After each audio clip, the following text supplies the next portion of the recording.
Hola, lo siento, hablo poquito español, pero con mucho gusto. What's that? Yeah, yeah, yeah. Thanks. Hello,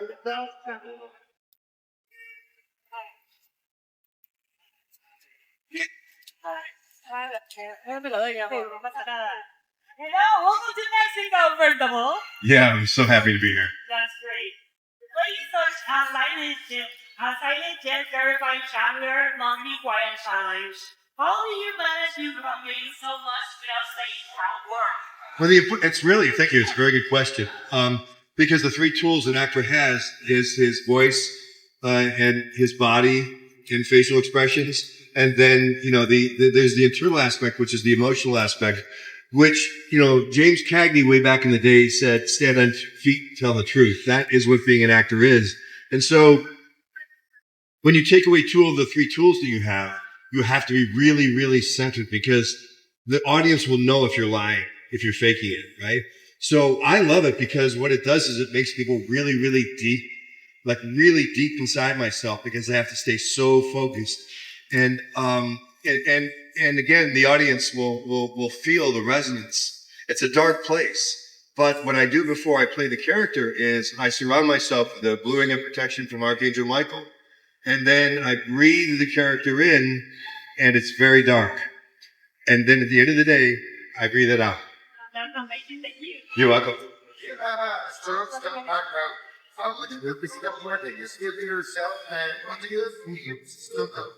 I do almost all my stunt work, almost all of it. In Halloween 2018, Cody Robinson fell down the stairs for me.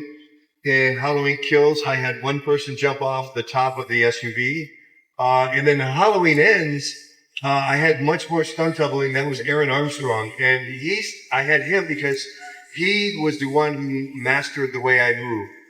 The other stunt people couldn't master the way I move. It's very difficult. There's a very special technique that I use in the way that I walk and the way I move. So Aaron Armstrong was able to duplicate that. So much of the time in makeup during Halloween Ends, he did some of the fighting in the tunnel. He did when the refrigerator fell on me. But I want to do my own stunts because, again, to your earlier question, the audience deserves to feel the impact of the character, and I feel my body is a part of that. Oh, very good question. Yes,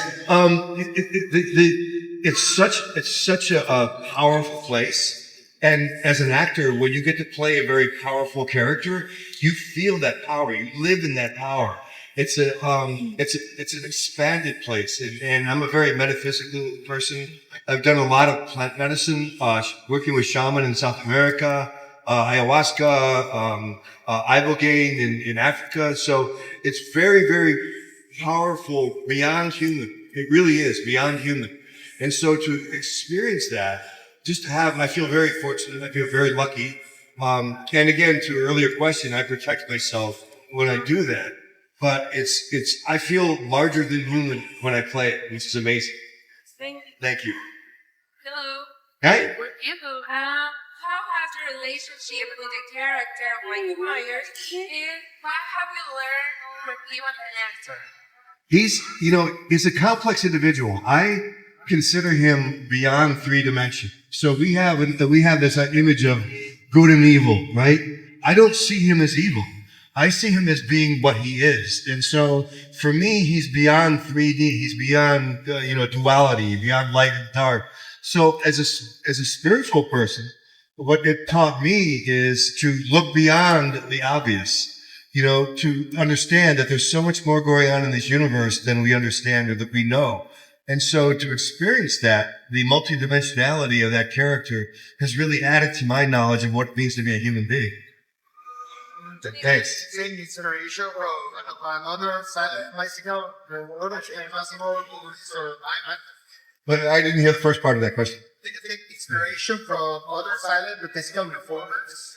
Okay, so what I did was when I was called to go meet David Gordon Green to play the role, so there's a great character actor named Ted Knight who gave me this amazing gift.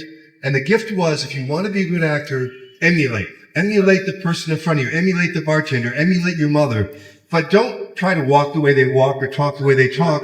Reach inside them, grab their spirit. And if you can grab their spirit, you will automatically move the way they move and speak the way they speak.